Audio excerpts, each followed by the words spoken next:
Hello students, ये physics general course का semester 1 का लेक्चर नंबर 10 है और हम लोग इसमें वेक्टर एनालिसिस वाला चैप्टर कर रहे हैं।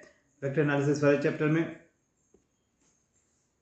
हम लोगों ने ग्रेडियंट किया था लास्ट लेक्चर में, और ग्रेडियंट पे बेस्ड कुछ प्रॉब्लम्स करेंगे जो कि अक्सर आपके एग्जाम में आता है। और मैं आपको एक बात रिमाइंड करा दूँ, इस कोर्स में हम वही चीज़ें सिर्फ कर रहे हैं जो कि एग्जामिनेशन पॉइंट ऑफ व्यू से इंपॉर्टेंट है और क्वेश्चन आते हैं। बहुत डिटेल में नहीं जा रहा हूँ, उतना ही शॉर्ट में जितना कि आपके एग्जामिनेशन में आता है उतना ही कर रहा हूँ।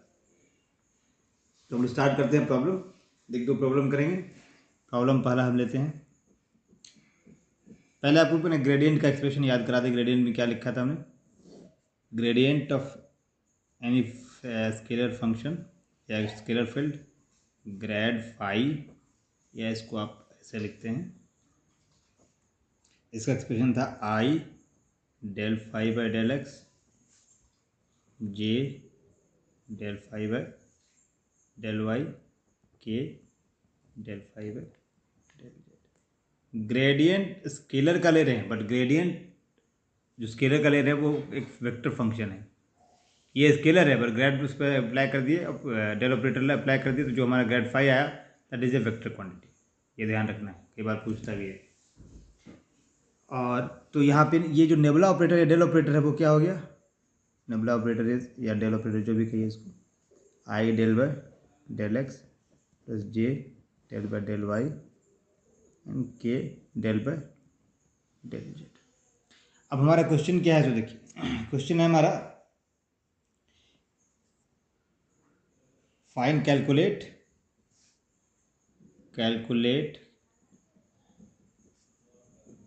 Grade of R. Position vector के मैग्नीट्यूड का ग्रेडियंट निकालना है।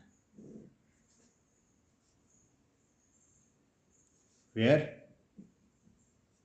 Are is X I plus Y J plus Z K. R आपका पोजीशन वेक्टर है और उसका मैग्नीट्यूड क्या हो गया? स्केलर हो गया। स्केलर पे हम ग्रेड को ऑपरेट करवा दिए, तो उसका रिजल्ट क्या आएगा? मतलब ग्रेड ऑफ आर आप निकाल के बताइए। आर इधर आप इसको सिर्फ आर लिखिए और आर वेक्टर करके मॉड कीजिए, दोनों की चीज़ें। इसको आप ऐसे भी लिख सकते हैं,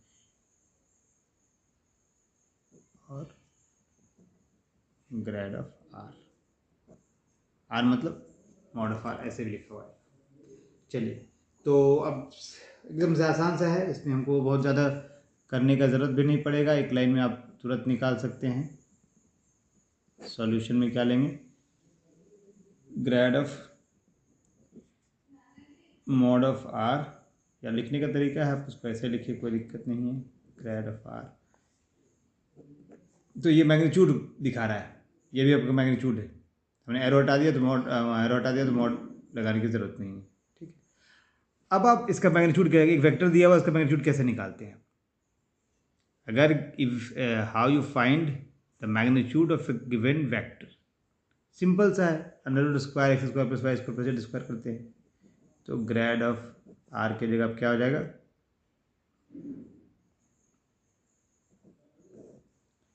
X square plus Y square plus Z square. ये आपका आ गया। इसको आप ऐसे भी लिखिए, कोई दिक्कत नहीं।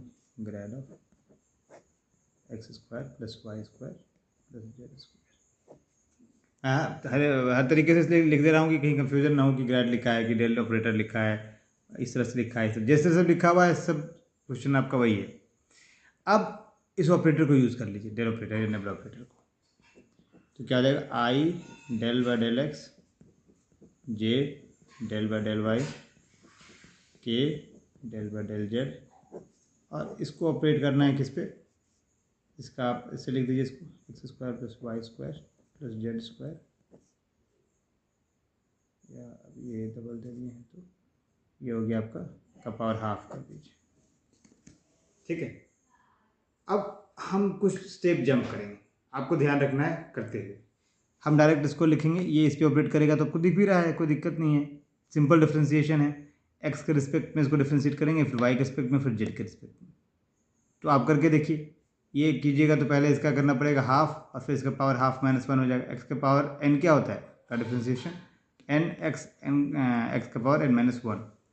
तो उसी को हम यूज़ करते हुए जो फर्स्ट टर्म हमारा आएगा, देखिए differentiation of this, chain rule लगेगा।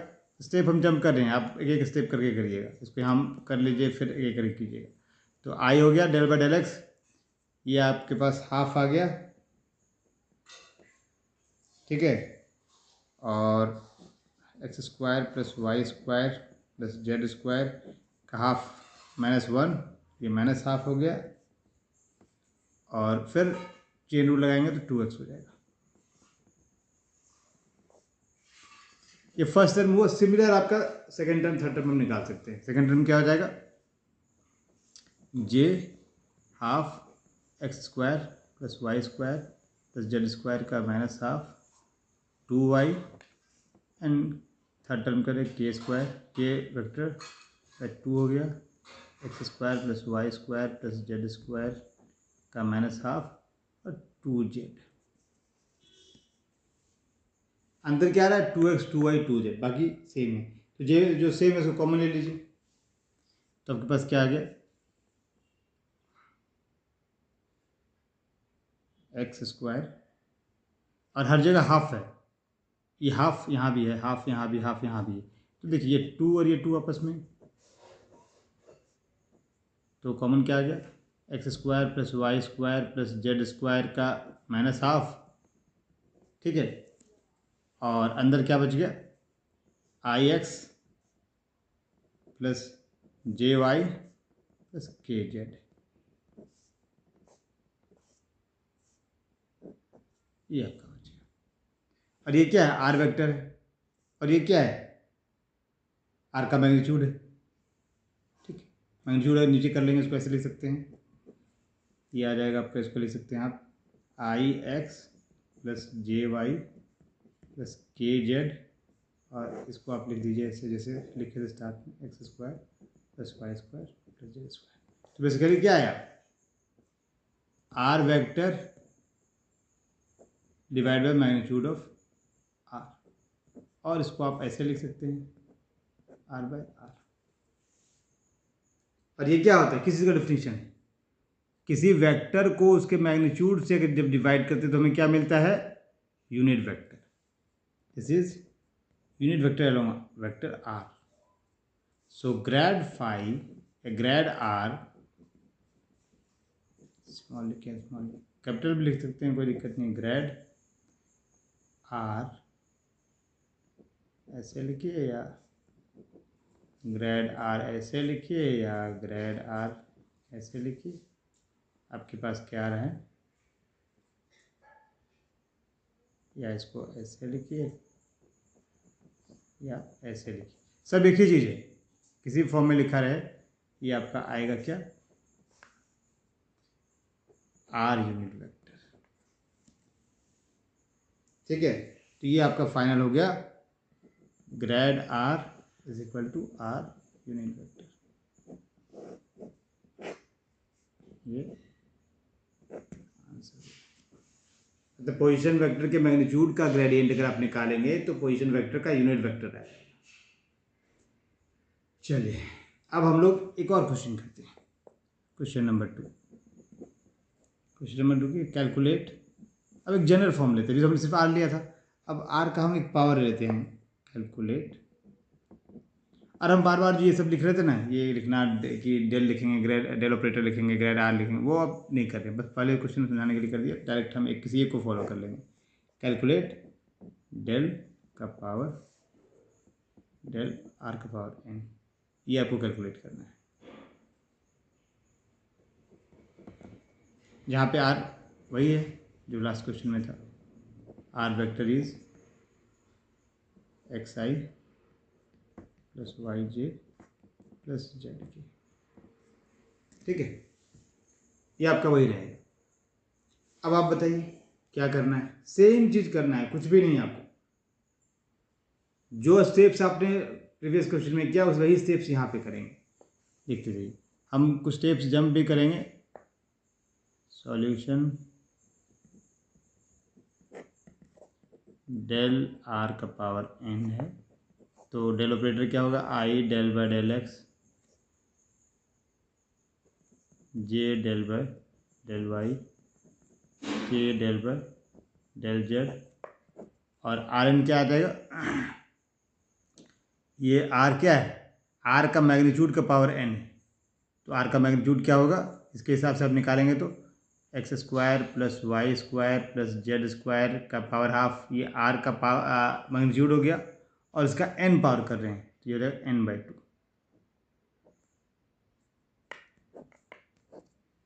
ठीक है, अब बस डिफ्रेंशिएट करना है, कुछ नहीं करना है। तो जहाँ वहाँ हाफ 1/2 था वहाँ n/2 हो जाएगा, जहाँ माइनस हाफ आया था हमें वहाँ n/2 -1 हो जाएगा, बस यही अंतर है।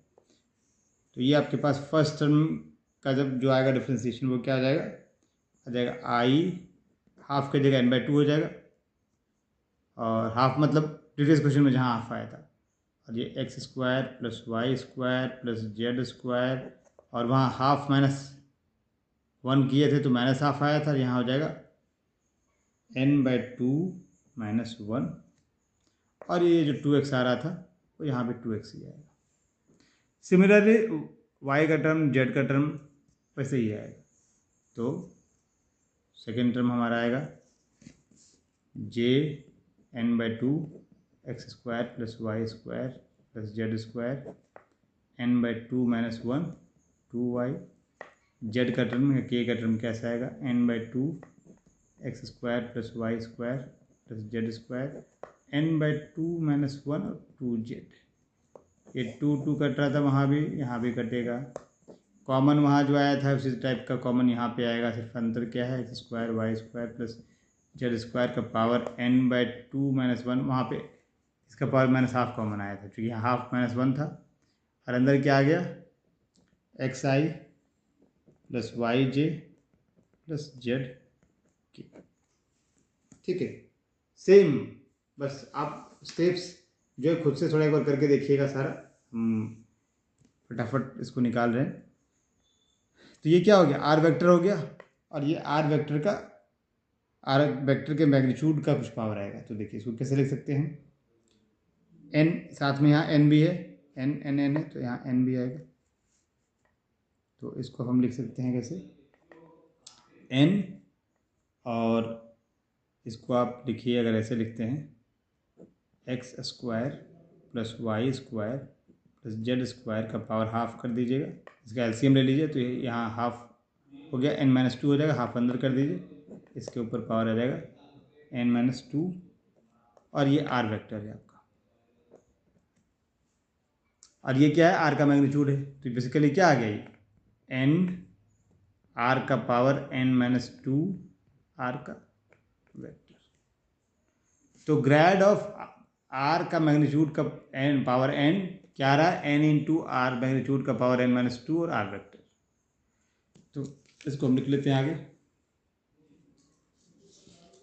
क्या आया हमारे पास फाइनल, ताकि अभी हम जो पहले क्वेश्चन निकाले उसको वेरीफाई करेंगे, वो इससे इस फॉर्मूले से बताइए, फॉर्मूला जनरल फॉर्मूला आ गया आपके पास, जनरल फॉर्मूला आ गया कि ग्रेड ऑफ आर का power n is equal to n R का पावर n-2 आर वेक्टर। और लास्ट क्वेश्चन में हमारा क्या था क्वेश्चन, फर्स्ट क्वेश्चन नंबर 1 में हमने निकाला था ग्रेड ऑफ आर का पावर, मैंने आर वेक्टर का मैग्नीट्यूड लिए थे,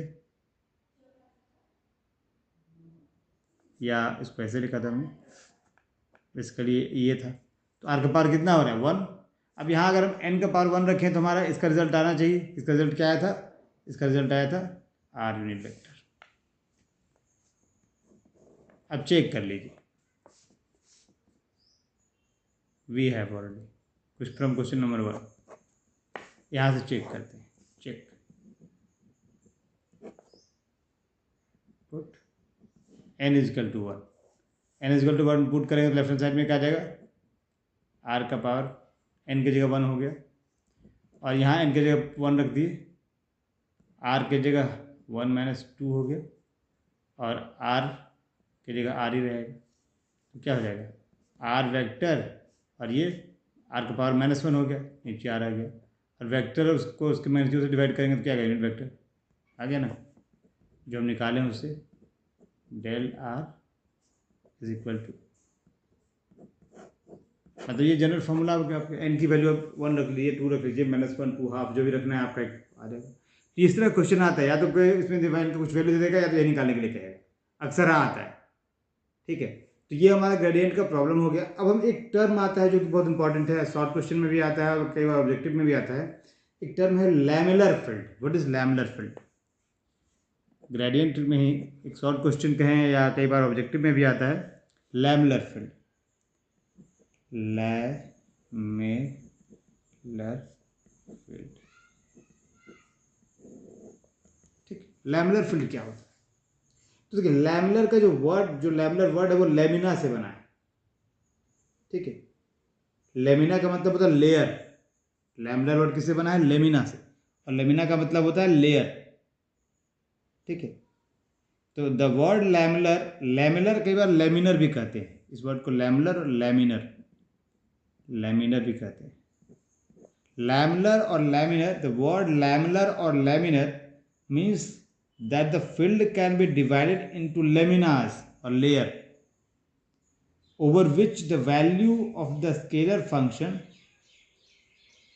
remains constant। ठीक, चलिए उसको लिखेंगे। पहले लैमेलर फील्ड किसको कहते हैं? तो ऐसा वेक्टर फील्ड जो किसी ग्रेडियंट के स्केलर के फॉर्म में लिखा जा सके उसको हम लैमेलर फील्ड करेंगे। क्या है? ऐसा वेक्टर फील्ड जो किसी स्केलर के ग्रेडियंट के फॉर्म में लिख सकते हैं जिसको, वो हमारा लैमेलर फील्ड कहलाएगा। तो क्या है? A vector field which can be expressed as a vector field which can be expressed as the gradient of the gradient of a scalar field of a scalar field is known as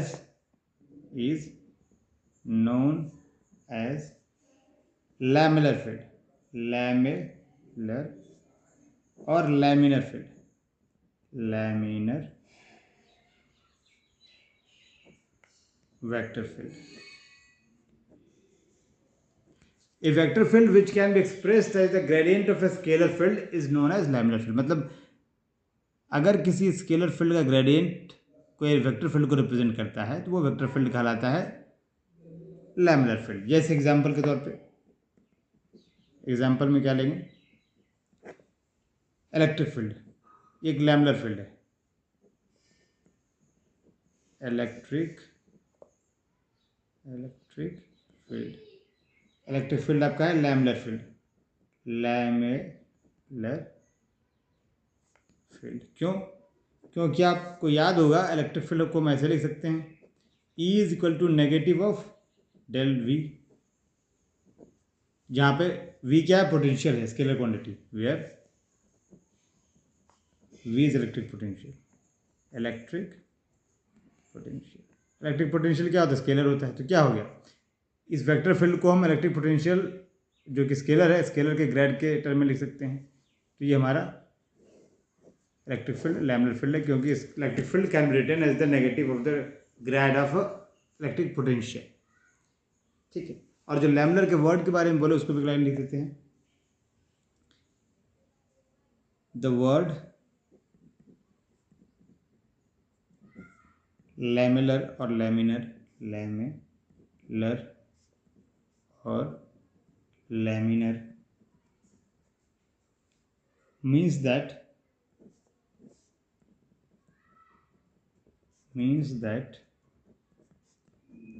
the field can be divided, field can be divided, field can be divided into laminas, into lamina, lamina मतलब layers और layers।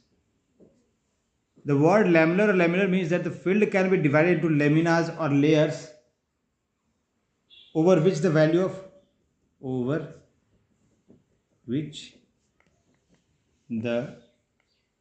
of scalar function, value over which the value of the scalar function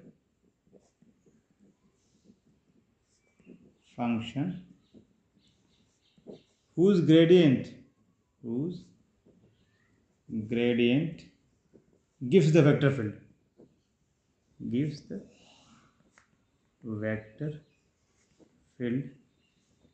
remains constant.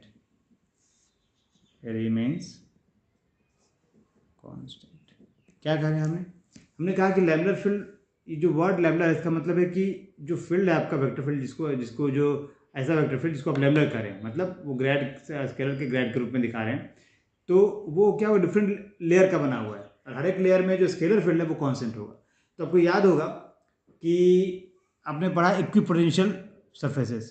तो electric field में क्या होता है, electric field अगर sphere के ऊपर है, ठीक है, तो अगर आप एक इलेक्ट्रिक फील्ड चार्ज के लिए इलेक्ट्रिक फील्ड लिए यहाँ पे ये लेयर, तो डिफरेंट लेयर में अगर बना हुआ है, हर एक लेयर का पोटेंशियल मान लीजिए यहाँ का इस डिस्टेंस, सेम डिस्टेंस पे है, R1 मान लीजिए है, ये R2 डिस्टेंस पे है, ये R3 डिस्टेंस पे है, तो क्या होगा, इस लेयर पे आपका जो पोटेंशियल होगा सेम होगा, इस लेयर पे जो होगा पोटेंशियल वो सेम होगा, इस लेयर पे जो पोटेंशियल होगा सेम होगा।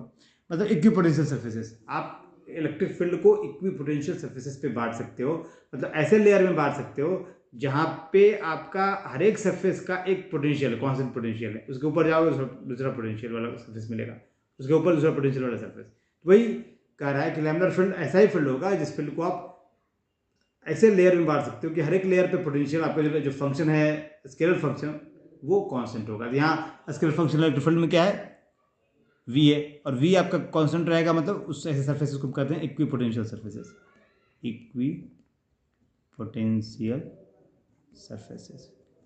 तो इलेक्ट्रिक फील्ड को आप हमेशा इक्विपोटेंशियल सरफेसेस में बांट सकते हैं, ठीक है। तो इसलिए इलेक्ट्रिक फील्ड हमारा लैम्बडा फील्ड ही कहलाएगा। मीनिंग वही है, लैम्बडा फील्ड मतलब जिसको आप इक्विपोटेंशियल सरफेसेस के फॉर्म में इलेक्ट्रिक फील्ड को आप लिख पा रहे हैं, मतलब दिखा पा रहे हैं, यूज़ कर पा रहे हैं, तो आप उसको लैम्बडा कर रहे हैं, ठीक है। तो ये शॉर्ट क्वेश्चन बहुत इंपॉर्टेंट है, लैम्बडा फील्ड क्या होता है। कई बार ये पूछेगा कंडीशन दिया हुआ है, तो लैम्बडा फील्ड का कंडीशन लिखा है, लैम्बडा फील्ड का कंडीशन क्या हुआ, ये कंडीशन प्लस 2-3 कंडीशन और दे देगा, तो आपको ये चुनना है। कई बार आपको शॉर्ट क्वेश्चन लिखने के एक्सप्लेन करने के लिए कहेगा तो आप कर सकते हैं। तो चलिए ये हमारा हो गया। अब नेक्स्ट लेक्चर में हम इसका स्टार्ट करेंगे डाइवर्जेंस वाला टॉपिक, ठीक है। ये ग्रेडियंट का पार्ट हमारा हो गया, जो आपके सिलेबस में जितना है, एग्जामिनेशन पॉइंट ऑफ व्यू से जितना इंपॉर्टेंट है हमने उतना कर लिया है। अब हम डाइवर्जेंस करेंगे और फिर आगे बढ़ेंगे। चलिए आज के लिए इतना ही, ओके।